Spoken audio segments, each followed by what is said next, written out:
अब हम कर रहे हैं यहाँ पर स्टैंडर्ड 4th का मैथ्स का।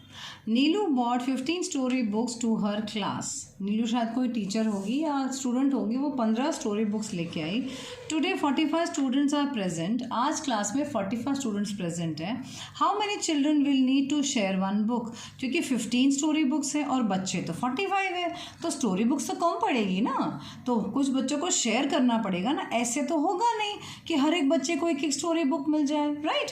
तो अभी हम क्या करेंगे, सबसे पहले दो चीज़ें दी गई, एक स्टोरी बुक्स और एक स्टूडेंट्स। तो हम यहाँ पे लिखेंगे, और हाँ ये पेज नंबर 127 का है, ओके। पेज नंबर 127 आपके मैथ्स के टेक्स्ट बुक में है।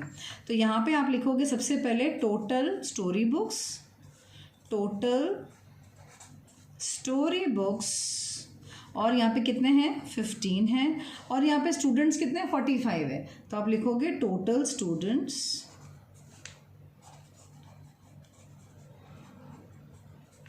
कितने हैं 45। अब यहाँ पे how many children will need to share one book, one book कितना शेयर करेंगे, तो यहाँ पे करना पड़ेगा डिवाइड, ओके। तो हम क्या करेंगे, यहाँ पे हाउ मेनी निकाल देंगे, children will need to share one book. तो यहाँ पे हम लिखेंगे children will need to share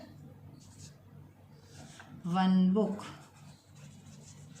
तो वो हो जाएगा, इन दोनों में से बड़ा नंबर कौन है 45, तो उसको डिवाइड किया जाएगा 15 से, ठीक है। तो अब हम इसको 45 को 15 से डिवाइड करते हैं।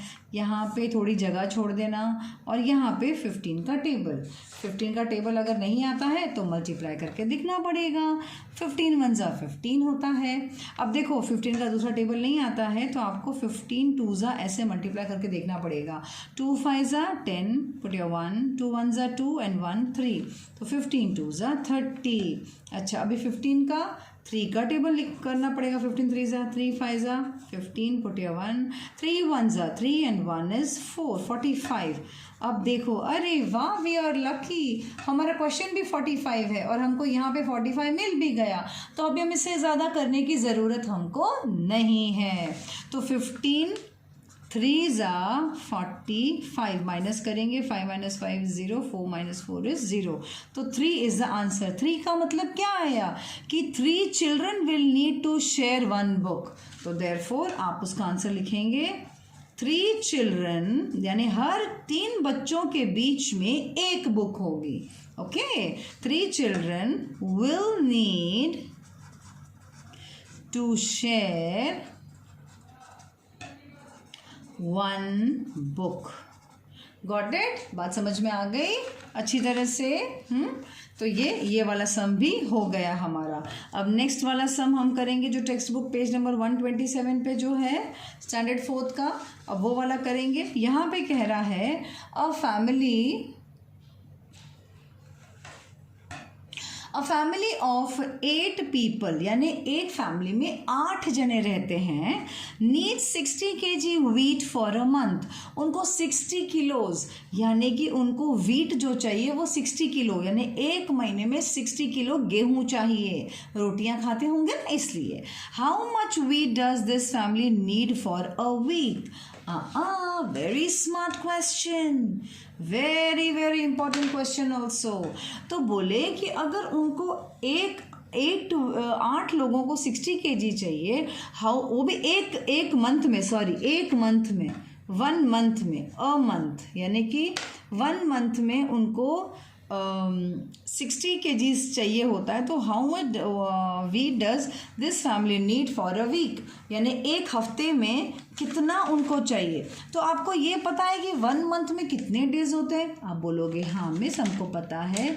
कितने होते हैं बताओ? होते हैं 30 डेज, ओके। और एक वीक में कितने दिन होते हैं? 7 डेज, है ना। तो यानी कि 8 जनों को 60 kg वीक चलता है 30 डेज के लिए। तो इन्होंने पूछा है यही 8 लोगों को ये क्या बोलते हैं ना, 1 वीक के लिए कितना चाहिए। तो हम क्या करेंगे इसको, तो पहले हमको लिखना पड़ेगा यहाँ पर हमको लिखना पड़ेगा 1 month is equal to 30 days. ये हमको पता है ना, ठीक है। 1 मंथ में कितने डेज होते हैं, या तो 30 डेज होते हैं या तो 31 डेज होते हैं। तो अभी हम फिलहाल यहाँ पे 30 डेज मान के चलते हैं, ठीक है। तो यहाँ पर उसने बोला है 1 मंथ में 30 डेज है, तो हमको जो क्वेश्चन में ये पता है, तो 60 kgs wheat for a month, ठीक है। तो यानी 60 kgs wheat is equal to 30 days आ रहा है, ठीक है। 30 डेज यूज़ किए हैं, उन्होंने लिखा है फॉर अ मंथ, तो अ मंथ की जगह हम क्या लिख रहे हैं, 30 डेज। 60 kgs वीट हमको 30 डेज में यूज़ हो रही है। तो हम पहले ये देखेंगे 1 डे में कितना यूज़ होता है। तो यहाँ पे हम लिखेंगे 1 डे में कितना यूज़ होगा, 1 डे वीट यूज्ड, वीट। तो 1 डे में कितना वीट यूज़ होगा, 60 डिवाइडेड बाय 30, 60 डिवाइडेड बाय 30। क्यों, क्योंकि ये तो जो 60 kg वीट है वो 30 डेज चलती है, ठीक है। तो 60 डेज अगर 30 डेज चलती है तो 1 डे का वीट हमको निकालना ज़रूरी है। तो 1 डे हम कितना वीट यूज़ कर रहे हैं, तो अब हम यहाँ पे 60 को डिवाइड करेंगे 30 से। अब आप बोलोगे मिस हमको 30 का टेबल नहीं आता है मिस, कोई बात नहीं, 30 का नहीं आता लेकिन 3 का तो आता है ना। आप बोलोगे हाँ मिस 3 का तो आता है, तो बस उसके पीछे पीछे लिखते जाना। जैसे हम 3 1 जा 3 लिखते हैं तो पीछे 0 डाल दो, 30 1 जा 30 हो गया। हम 3 2 जा 6 लिखते हैं तो पीछे 0 डाल दो तो 30 2 जा 60 हो गया। 3 3 जा 9 लिखते हैं, पीछे 0 डाल दो तो 33 जा 90 हो गया। अब हमारा क्वेश्चन 60 है, तो हमको 31 जा 30, 32 जा 60, तो 32 जा 60 हम ये लिखकर माइनस करके, और 0 0 माइनस, और 6 माइनस 6 इज 0, ओके। तो हमारा जो आंसर आया वो है 2 मतलब क्या है, यहाँ पे आपको लिखना पड़ेगा यहाँ पर कि 1 डे में is equal to 2 kgs of wheat use होता है, 2 kgs of wheat used. 1 day में कितना kg ऑफ वीट यूज़ होता है, 2 kgs ऑफ वीट यूज़ होता है, ठीक है। तो 1 डे में अगर 2 kgs ऑफ वीट यूज़ होता है तो अभी हमको 1 वीक का निकालना है। क्यों 1 वीक का निकालना है, how much wheat does this family need for a week. A week का मतलब 1 वीक। तो अभी आपको देखना है कि 1 वीक में कितने डेज होते हैं। आप लिखोगे 1 week is equal to 7 days. 1 week में कितने डेज होते हैं, 7 डेज। तो हम क्या लिखेंगे यहाँ पर, अगर 1 वीक में 7 डेज है तो हम लोग 1 डे में कितना खा रहे हैं, 2 किलोज खा रहे हैं। अब वापस हम लिखो 1 day is equal to 2 kg wheat, तो 7 days is equal to 2 multiply by 7।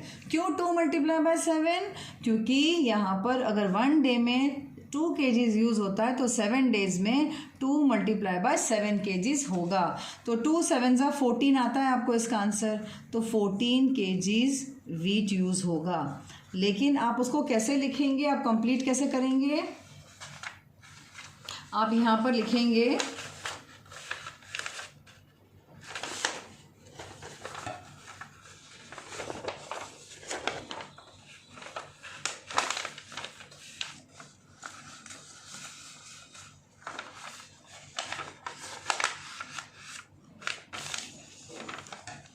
therefore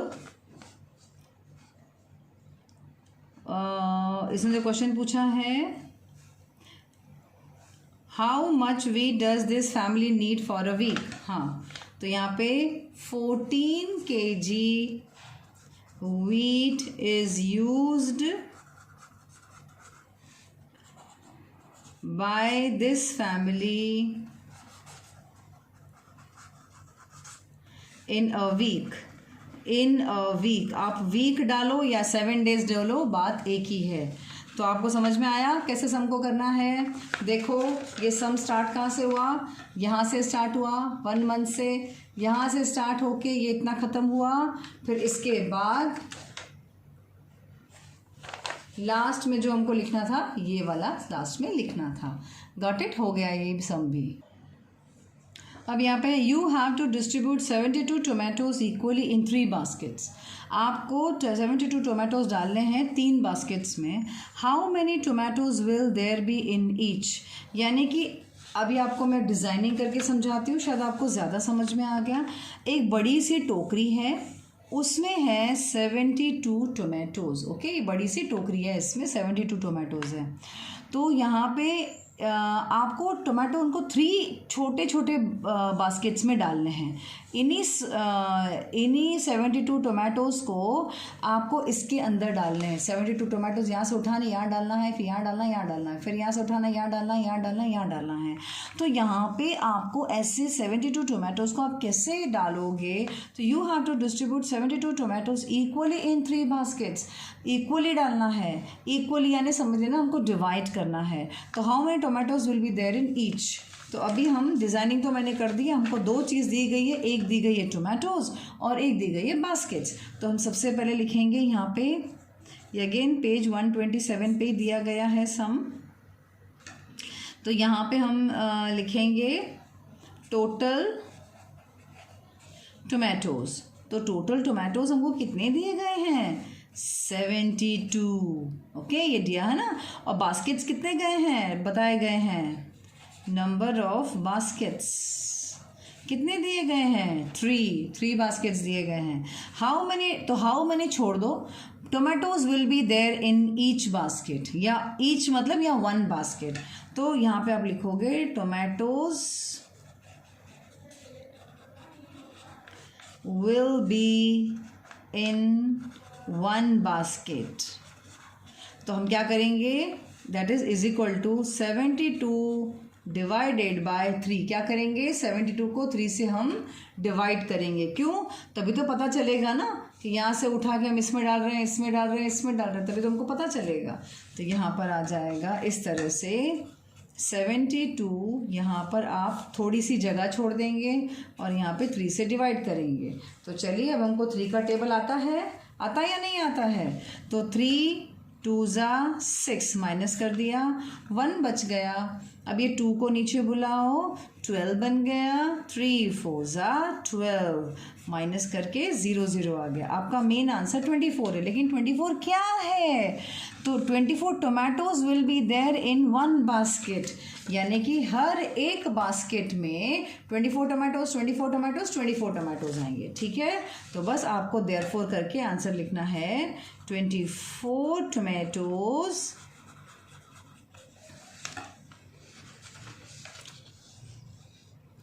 will be in 1 basket।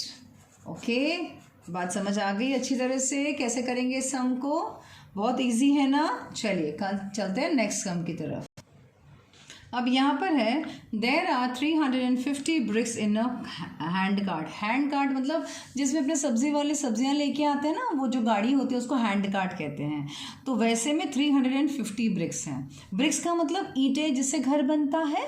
Okay, तो Vinod found the weight of a brick is 2 kg। यानी कि अगर मैं आपको डिज़ाइनिंग में समझाऊँ तो एक बड़ी सी लाड़ी है, जैसे बड़ी सी एक लाड़ी होती है वैसे एक लाड़ी है,